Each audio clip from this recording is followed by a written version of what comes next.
All right, greetings from the Dark Continent, Conscious Caracal here, or Adams van Sail, here to shine a light on the goings-on down south here at the southern tip of Africa. And today, joining me to discuss some matters here at the southern tip of Africa is Gareth Cliff. A lot of you will recognize him from radio, television, the comment scene in the alternative media. There's a lot of things on your CV, Gareth. If there's anything I'm leaving out, you can fill it in. Ek is net bekommerd, ons het begin in Engels en ek het heeltemal voorberei in Afrikaans, so nou weet ek niks van waar ons gaan uiteindig nie.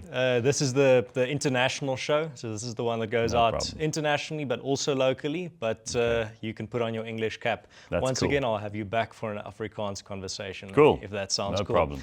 But Gareth, what I wanted to talk to you about today is specifically a conversation that we've already had in private, but then I thought this is fascinating to me, but I think my audience will find it fascinating as well, and that is your Afrikaner connection through your family tree. Now, why this is fascinating to me is, as I told you, one of the most interesting questions I think you can ask someone in South Africa is, what's your family story? What do you know about your family story? How did you get here?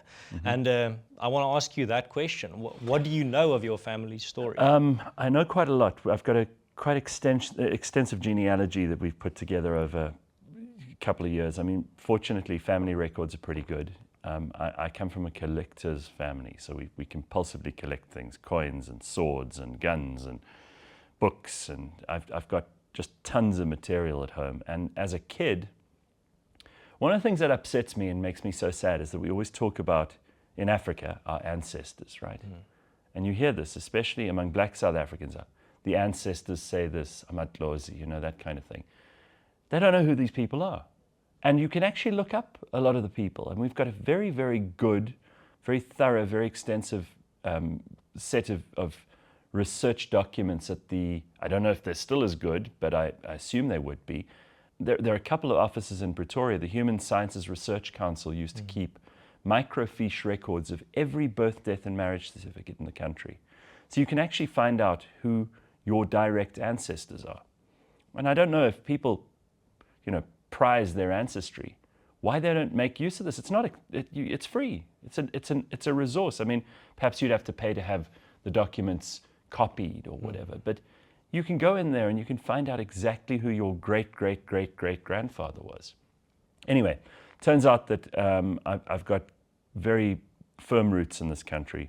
But you have this knowledge through family oral history rather than absolutely. having gone and dig through the archives. Oral and written history. So my great-grandfather was Gustav Schoeman Preller, who was the stichter of the Tweede Taalbeweging in South Africa, but he was also the first editor and the stichter of the Volkstem newspaper, which is, the offices are still in Pretoria. They're not Volkstem offices, but you can see the lettering on the old building, not far from Kruger and his house, who was a sworn enemy of the family, I'm told. But because he was a historian, history and the family history was hugely important to him. He married a woman called Johanna Christina Pretorius, who was a afstammeling of Andries Pretorius, HPN Pretorius, the commandant van die staatsartillery, and from Piet Retief. So Deborah Retief is my three-greats-grandmother. She's the one who wrote on the krans in Kerkkrans in the Drakensberg. So that's an interesting kind of intro to it, and that got me very. I've always loved history. It's probably been my most abiding and most fascinating hobby. And by fascinating, I mean it's kept me fascinated throughout. I love music, I love architecture, I love inorganic chemistry, I love war, weapons, all kinds of other interesting things. But history has been just a constant in my life. I can remember being a kid and being fascinated by ancient history and medieval history and then eventually African history. So that was my introduction to it. And I mean, it turns out there's quite a comprehensive family tree. So this is on my mother's side. Preller's grandfather was a guy called Stephanus Schoeman, who was the second president of the Zuid-Afrikaanse Republiek. He was called the Stormvogel van de Noorden. He had a big red beard, and he was apparently a very very disagreeable guy. The Stormbird of the North. Yeah, Stormfool Avenue here in Pretoria is named after him. Yeah. So he was a sworn enemy. You know, these Afrikaner internecine battles, which are such an interesting part of our Game history of Thrones, too. yeah. It is. And old Stormfool didn't like Andries or Martinus Wessel. They ended up obviously becoming one family, and I'm a recipient of all of those bloodlines. But he was a very grumpy and ornery sort of chap. He had cannons of his own that he took everywhere he went. He basically threatened people with life and limb if they opposed him. He didn't last very long as Zuid-Afrikaanse Republiek president, and it could give you a good idea, therefore, why I'm not interested in politics, because I think I would be as disagreeable as he was. It does, however, show you this independent spirit, which I'm absolutely positive I've inherited. So, you know, we get invited to things like the 175th anniversary of the Voortrekker Monument, or the Groot Trek in that case, which I think is great, because I'm very proud about the Afrikaner roots that I have in this country. I think that there is a pioneering spirit you don't find in many other places in the world. This is one of the youngest nations in the world that stood up and been reckoned with and forged in a very, very difficult world an identity and a culture and a country out of very little. So I'm tremendously proud of that, and I think that Afrikaans history is to be looked after. It saddens me that we've got this, for most people, especially those who only study history at school, you have this very binary kind of understanding of there's 94 and then everything that came before it, and don't worry so much about everything that came before it. But when you look at a family tree, you know, it keeps separating into two. So you have 2 parents, you have 4 grandparents, you have 16 great-grandparents, then 32, and so on. And you can go back, you know, only a few generations, and before you know it, you've got 1 million ancestors. And it's nice to know who those people are. Now, most people, when they do genealogy, they say, I'm descended from this person, or I'm descended from that one. But to do it properly, and I actually studied genealogy at the University of Pretoria, I've got some kind of qualification in that, heraldry, which is another thing nobody cares about anymore. I'm more proud of those than I am of any degree or qualification I've obtained anywhere else, because they're such niche concerns. But if you have a documentary evidence of who you descend from, you know, half of who you are is your genes. And that's the part that we don't understand. It's nature and nurture. Obviously, the nurture part's important, but everyone is so completely focused on where did you go to school, how much do you know, what are your politics, did your parents raise you with or without resources, is your world outlook this or that? That's all good, but that's only 50% of the picture. The other 50% is inside every cell of your body, and you can do nothing about it, so you may as well come to terms with it. And I think it tells you an enormous amount about your behavior in the world. Just like we inherit physical characteristics, again, we have no say on those. I can't, no matter how hard I try, make a child grow up and turn from blue eyes to brown. I similarly can't take what I believe to be genetic memory. And there is genetic memory. You know, the Jewish people who suffered through the Holocaust said that there's this epigenetic trait that they have for paranoia and neuroticism, which you'd understand.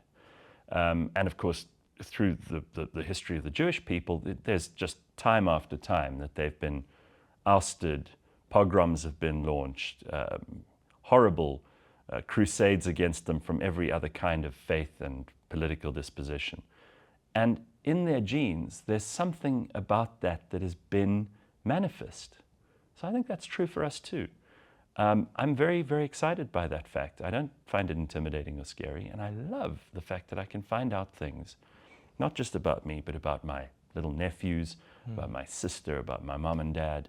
And you should ask your parents. If my message to anyone who isn't interested in this, if it rings through and they manage to pay a little bit of attention, this is way more interesting than doing a Myers-Briggs personality test or enrolling yourself in 17 therapy sessions. This is going to tell you a whole lot about the way you behave in the world. And I think that having that foundation of knowing where you come from actually gives you a comfortableness in your own skin in the present, where then nobody can tell you who you are. No one, if you know who your ancestors were, you know, for example, that your grandfather and your great-grandfather and all of those generations that came before you were good, upstanding, courageous men and women, then no one can come up to you and say you come from a line of evil people. You're quite right, but even if they weren't good people, you know, and I'm not going to take anyone's word for it because I know my genealogy better than they do.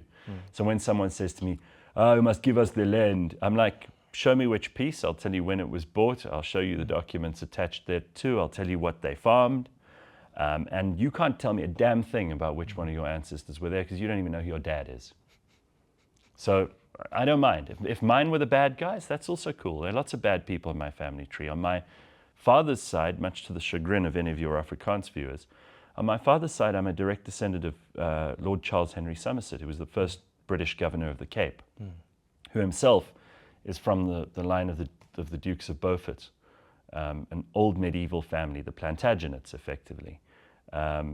Illegitimate children of John of Gaunt, Duke of Lancaster, and then Edward III. But that's about as English as you're going to get. And Lord Charles Henry Somerset invented apartheid before it was called apartheid, right? So I gotta own that. So if you, when they talk about Verwoerd and Malan and all of those guys, I'm like, well, you can go a bit further back and you'll see a different kind of colonizer. And, you know, for all the bad things he did, I'm really glad that at the right time, he had sex with the right woman to produce the right child, who eventually had sex with the right woman at the right time to produce the right child, and here I am. That's how immortality is achieved, if you're going to believe in immortality, through your genes. But then, yeah, there's also another interesting aspect when it comes to specifically, I mean, these ideas of being born into a privileged existence because of the color of your skin. But then you, for example, just hear one story from your past or two stories from your past, how your ancestors suffered or what the difficult situations that they went through, and that entire narrative is just completely shattered. You know, you study history like I do, or you have an interest in it like I do. And there is no generation in all of human history that has it better than we have it now. And when people talk about privilege now, or they talk about suffering or struggle now, I understand that because maybe, you know, your Wi-Fi went down for a few minutes. If you are lucky enough to be able to live in a house with 4 walls and a roof. But every single one of our ancestors, going back as far as you'd like, and the further you go back, the more pain, the more difficulty, the more hardship they had to endure. There was no running water and electricity just 2 generations ago. And again, you look at the bridges that we've got in this country, the roads that we've got, the cities that have been built, churches. And you think, those were built with hard labor and men's hands and vision and sheer determination.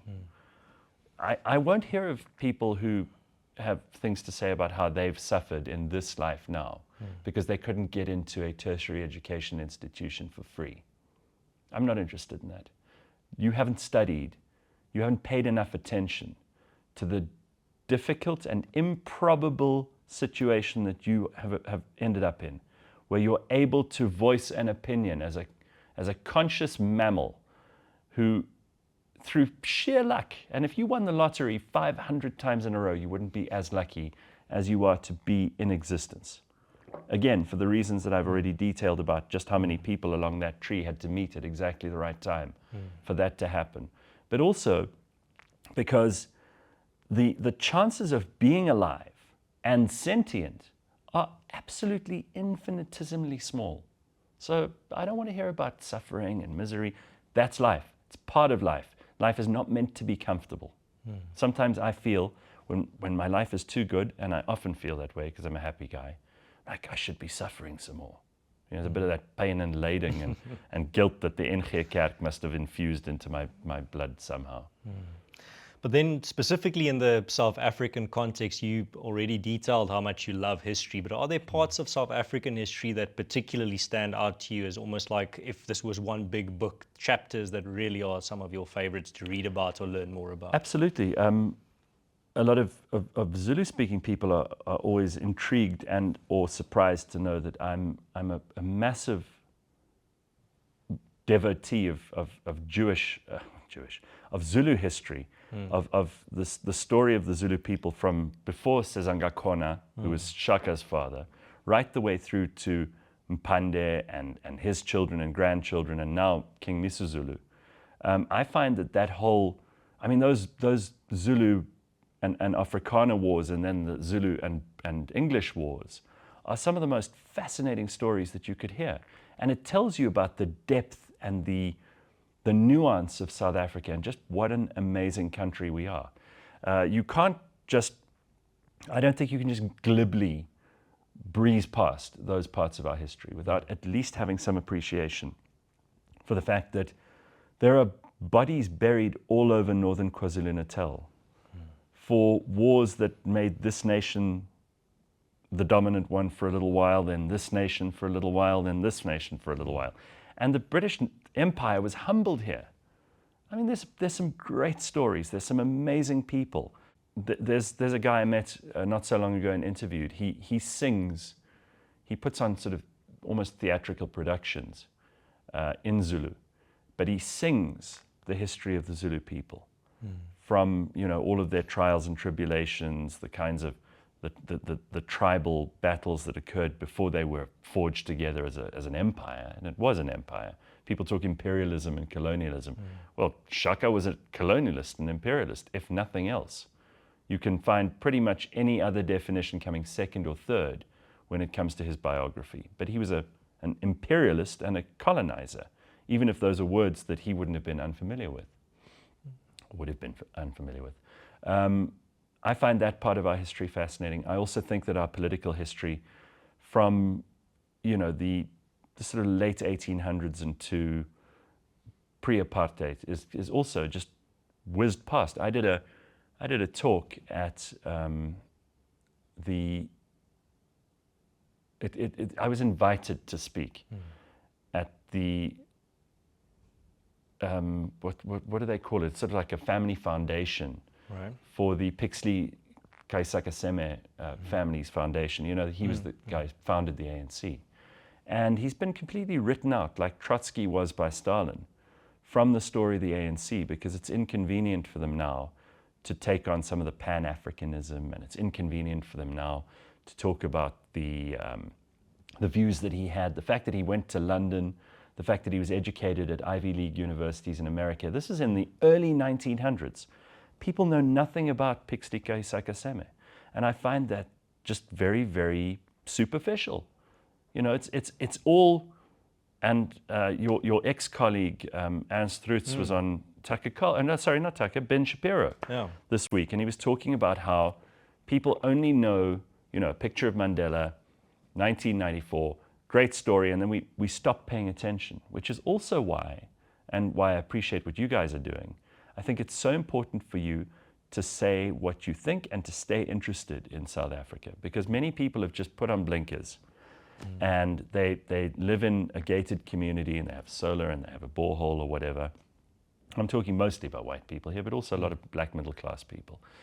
And they just pretend that they're in Miami. And you're not. The soil here is your soil.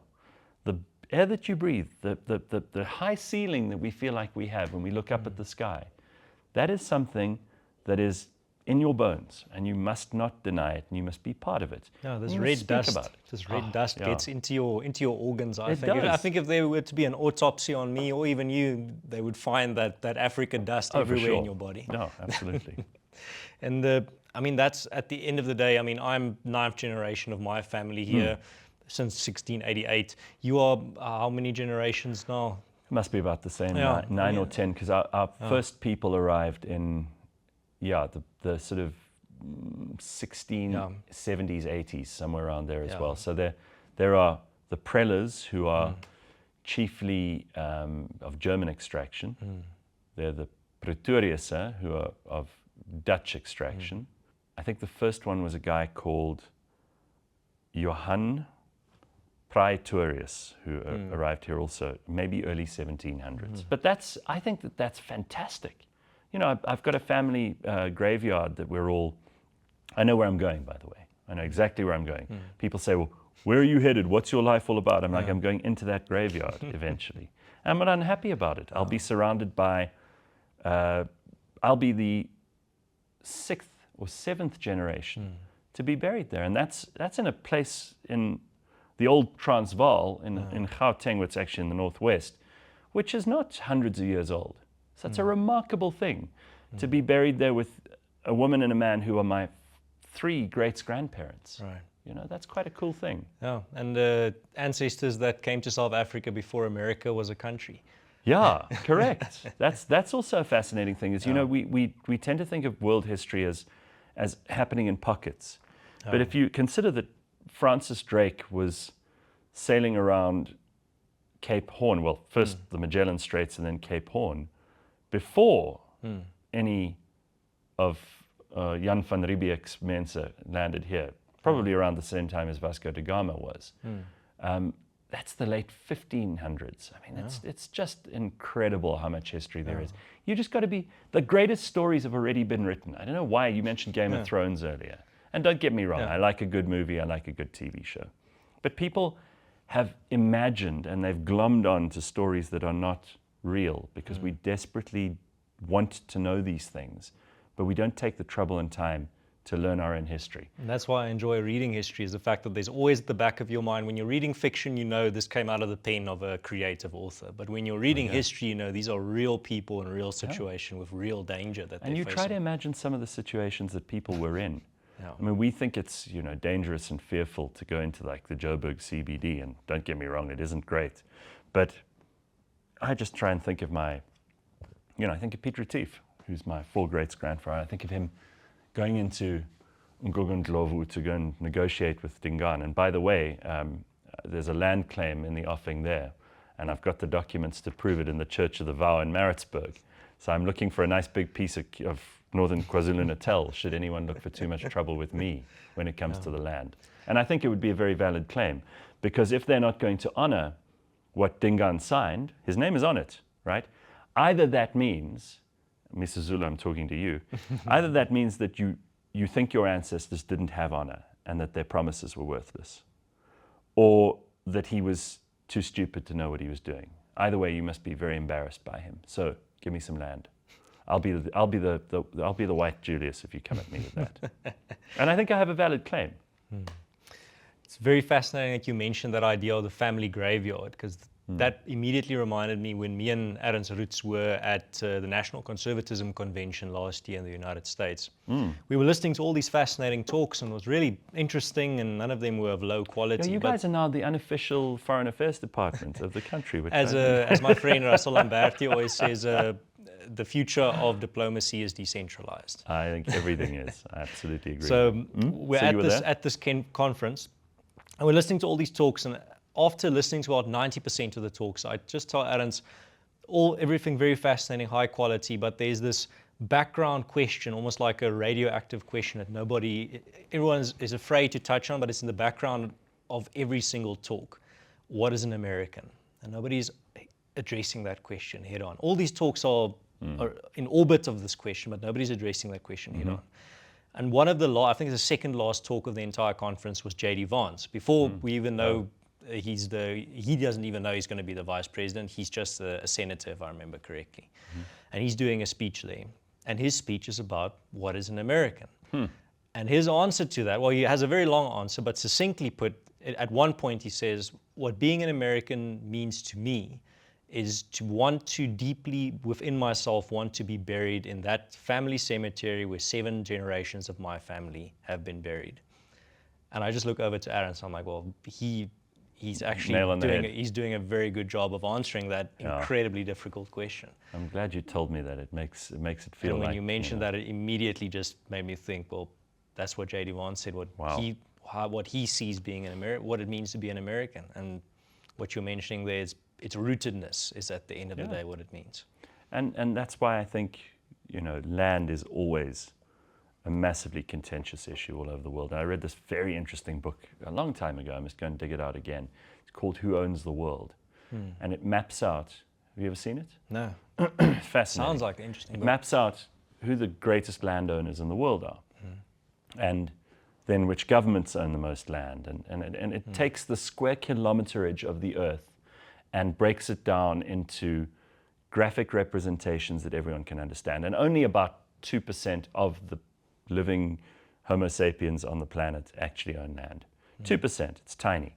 And of that 2%, I mean, King Charles III, in title anyway, owns all of Canada, all of Australia, all of the British Isles, New Zealand used to have this as well, I mean, back in the day.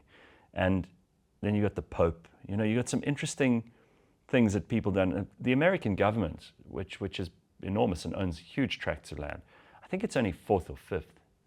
But there's an individual who still wears a crown who owns the most land in the world. And even though it's in title only, you only get a freehold or a leasehold on your land in Canada or in the UK. You don't actually own it. The land perpetually belongs to the family of William the Conqueror. It's just signed, sealed, delivered. No one in England owns property except them, and not just in England. And I think it's bizarre, because that's like a feudal way of constituting ownership, and yet it's still enshrined in English law. You know, they don't have a constitution, so all of this is the law.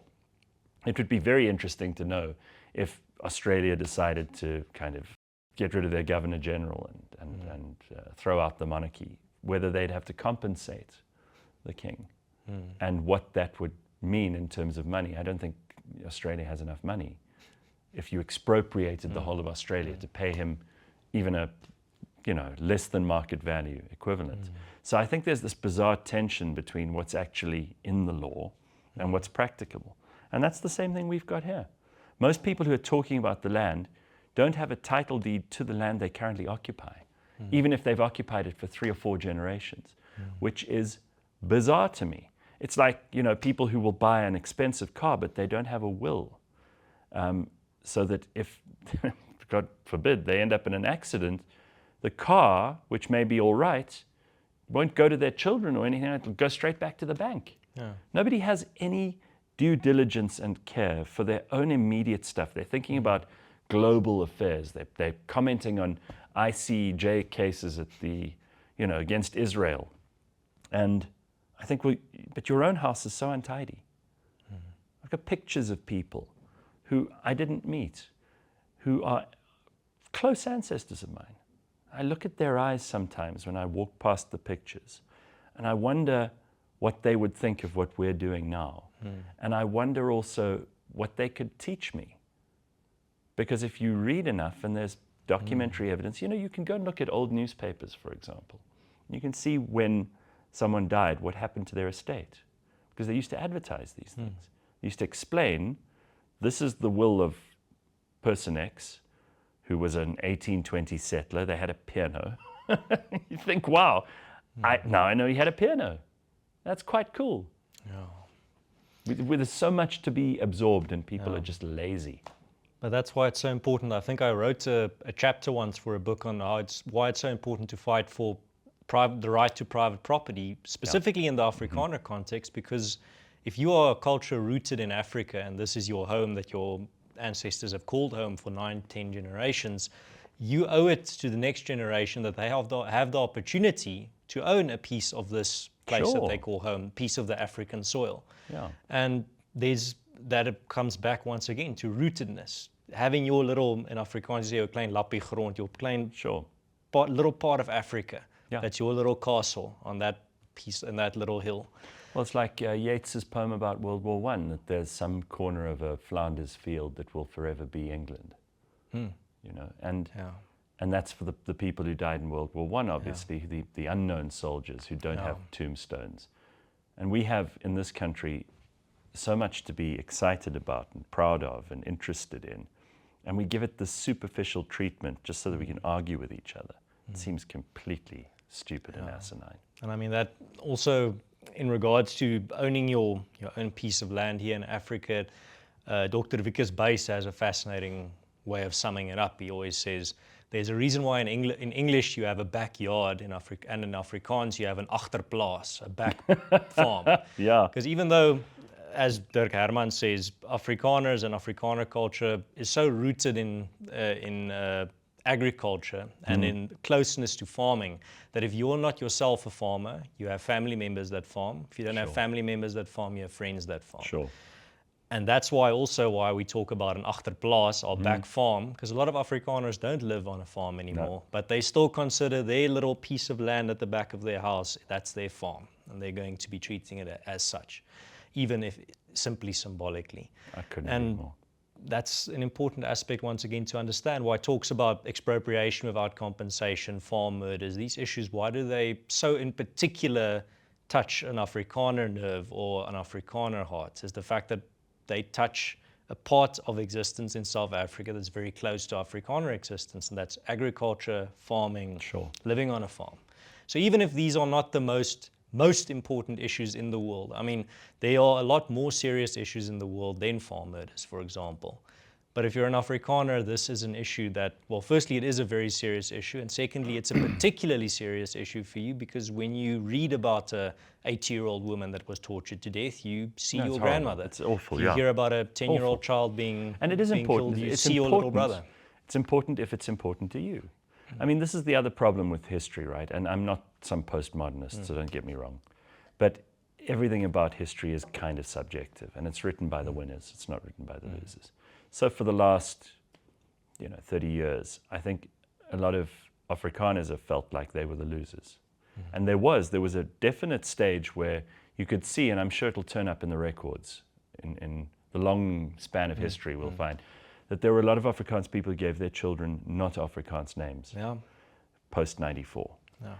Sent their children to Afrikaans schools, English schools, and sort of disavowed that part of them because they were embarrassed by it in some way, because no one wants to be on the losing side of history. Even the term Afrikaner became taboo for many years. Yes.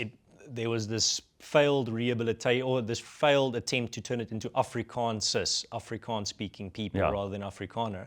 But then in recent years, that Afrikaner has been fully rehabilitated. There's a resurgence now, and I'm pleased to see it. I also think that the same is true for people who were hugely political on the African nationalist side of things post '94. I think we had a moment where everybody was kind of, okay, well, we'll all work together and try to figure this out, kumbaya. And as usual with humans, it doesn't take us long. Watch any of the other primates in the world and you'll see we start fighting. We can't help ourselves.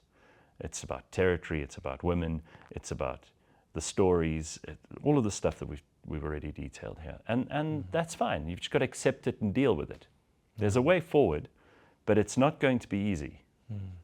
I think that part of human nature that you're describing there reminds me of a quote by Seneca, who said that fate leads the willing, and the reluctant it drags.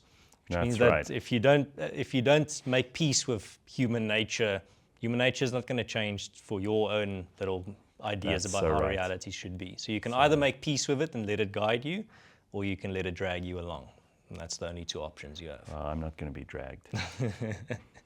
And then also to add to that, there's a reason why I think the term Afrikaner is so controversial, why people try to make it controversial and try to get it out of the normal rhetoric.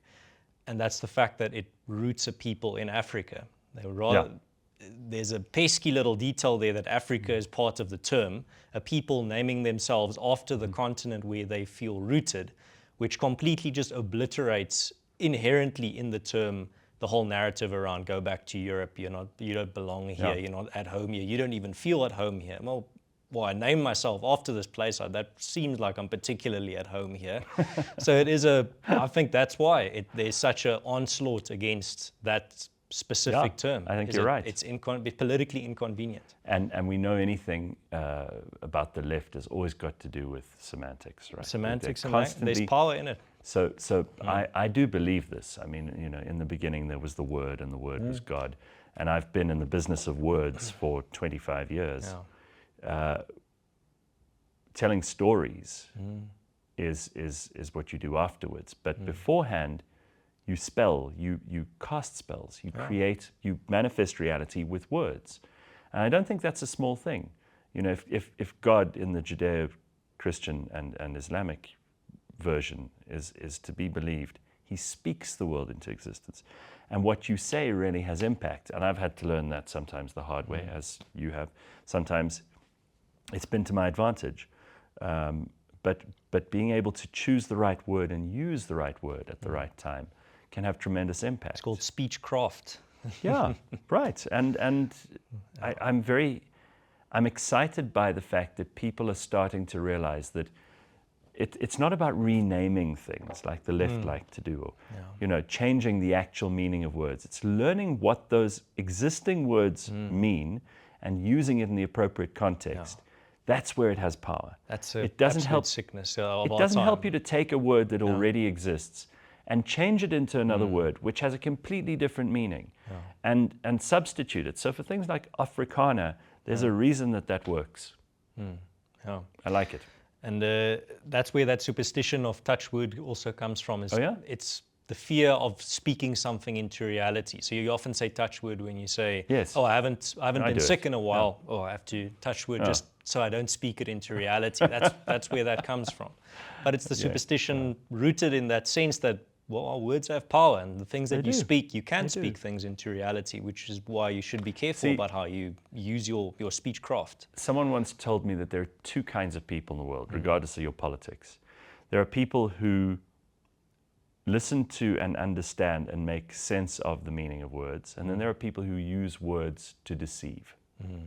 And I think politically, if we look at the way that left and right have behaved, it appears to me incontrovertible that people on the left of the political spectrum, especially those who identify with, you know, your Marx and Engels and Lenin and Stalin and Mao and all the rest of it, they use language to deceive. They don't use language to explain. If I need to use a lot of complicated words in order to get you to understand a concept, whether it's particle physics or it's, you know, some bizarre form of architecture, if I need to go into the detail of what each word means, you come out of that with a richer knowledge and a fuller understanding of what and we're going to hit our heads very hard against this particular problem with the AI stuff that's coming out. These are large language models. Yeah. If you don't use the right words and you don't know what those words mean, it's not going to be able to generate what you want. So the people who will win are going to be the ones who are the most specific, careful, thoughtful, and creative about how they input the prompt to the AI. Then it will deliver precisely what you want. If you're going to use words to try and deceive AI, you're going to get nothing of value. Because it's not going to give you what you ultimately want. And you can't lie to it. There's no point. You're lying to something that doesn't appreciate the difference between your emotions on a cold day or a hot day, and certainly doesn't need you to explain something basic to it when it has the entire breadth, depth, and height of human history and human knowledge to mine in order to contradict you. This is going to be a very ugly place, and I think it's partly why the left is losing ground in such a big way all over the world, is because large language models are making it increasingly difficult for them to use words to deceive. Good. Yeah. And they deserve it. In regards to particularly, I wanted to ask one more thing about the historical aspect that we've been talking about. If you were given the opportunity to broadcast to millions of people a way of encouraging I've been doing that for 25 years. What are you talking about? But particularly in this moment, to encourage them to become more interested, why they should be more interested in the history, not only of their local environment or the country that they find themselves in, but the world. What would your elevator pitch almost be? So that's why I'm saying, not in regards to what you already do, you have now a chance to elevator pitch this to I millions try of this. people. I mean, I've in my spare time, I've often gone to schools and made speeches to, listen to your teachers, don't be little brats, try not to break things, and study history. I had a history teacher in primary school called Pete Little, Mr. Little. He had a leather strap with a whistle on it, and he used to hit us if we weren't paying attention. I loved the guy. He was like an English public school teacher. and he said each of you has to buy a book of quotations, because you're all stupid, and the only way you'll sound smart is if you are able to quote smarter people than you. And I've still got my book of quotations from, what was it, Standard 5, grade 7. And Mr. Little infused, not just him, but primarily I remember him, such a love for history, because he told stories so beautifully. And for all the reasons that we've already detailed, the idea of it's in your genes anyway, you may as well get to know it. Look in the mirror, find out who you really are. Absorb these stories because they're far more compelling than the stories of Game of Thrones or Lord of the Rings. And these happened in actual history. We can find archaeological evidence of so much, let alone written evidence and pictures and, especially recent history. There's a lot of documentation. But the reason I bring up Mr. Little is because I was asked to make a speech at the valediction for the same school some 20 years later. And I said, I would love to, and I would never take a fee from a school, but I want you to please find Mr. Little and put him in the front there. Just seat him right in the front. And this little old man came in. I mean, he must have been 80 by then. I don't know if he's still alive anymore. And he sat down in front of me, and I said, you don't realize how, whether you're a teacher or you're a pupil here, you look around you, you've got people on your left and your right. You don't realize how one person can set you off on a path that could turn you into a nuclear, a physicist, an astronaut, a soldier, a writer, or something like that. And I think that it's very easy for people to be cynical about reading and about history, but you have so many other options these days because you can listen to stories. They're great people like Dan Carlin and Tom Holland and Mary Beard and historians who just, I go through, there are not enough hours in my day for history podcasts. I'm a complete fiend about these things. I have an insatiable appetite for absorbing this stuff. And then when I hear something in there, I'll go and look up an article on the internet, or I'll find, maps or photographs. It leads you into 1,000 different doors that you cannot imagine the color and the texture and the depth of. So you don't despise traffic. That's just another opportunity to I used listen to. more. Honest, I hated traffic. I had road rage. I just hated being in the car. I was always running late for things because of other people driving badly, or me sometimes. And and now it's an adventure. It's fantastic. It's the most exciting thing. You're sitting there and suddenly you're transported to Babylon in 323 BC and Alexander the Great's dying in this Apadana of the great Persian king, and around him are his generals who don't know who's going to succeed him. And, you can tell every one of these stories. And if you get bored of that, you go to the next. Then the next chapters, and it opens up swathes of history. There was not a single moment from where we are now on any continent going back, 5,000-6,000 years that wasn't for some reason fascinating. And my idea of heaven is a time machine. If I could get into a little capsule and travel mostly backwards, but occasionally forward into world history and watch the great moments, I'd never get bored. You could keep me around for 1 billion years and I'd find things to watch, to look at, to hear, to understand.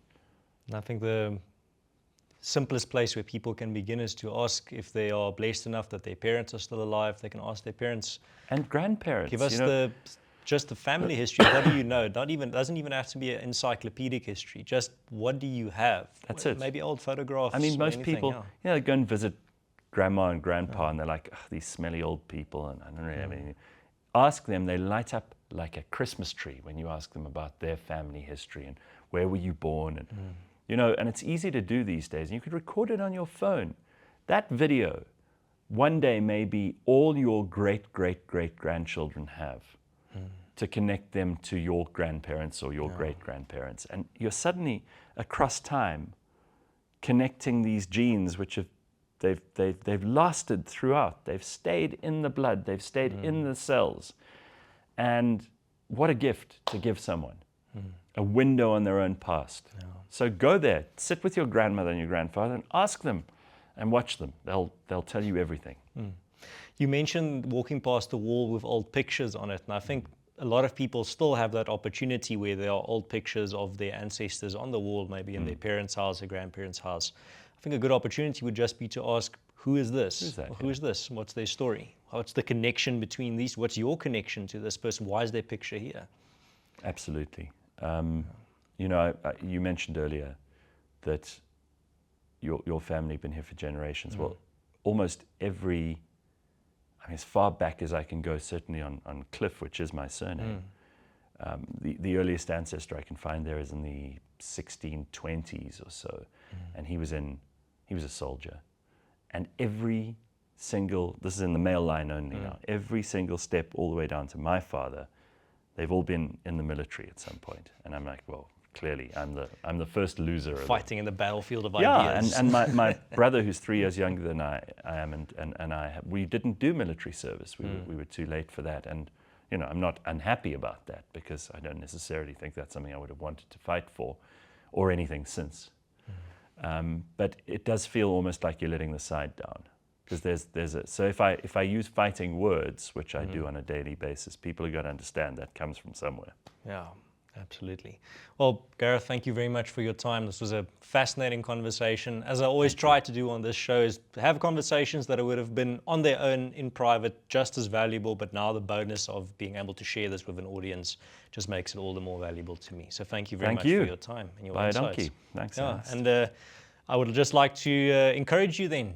You use Gareth's advice there and go ask some questions about your family history. Doesn't even have to go back 400, 500 years, maybe just 1 or 2 generations. You'll be better off after having those types of conversations, digging a little bit into who you are. Because if you know where you came from, you know who you are, and you'll know where you're going. You'll get a little bit of maybe an ability to predict the future, maybe know yourself a little bit better. Thank you very much for tuning in. If you're new to this channel and you like these types of conversations, you can subscribe.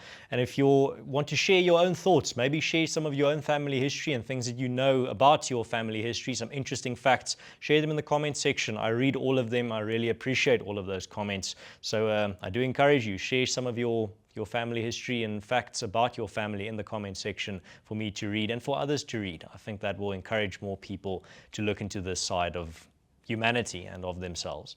Thank you very much for tuning in. Cheers, guys. Have a good one, and God bless.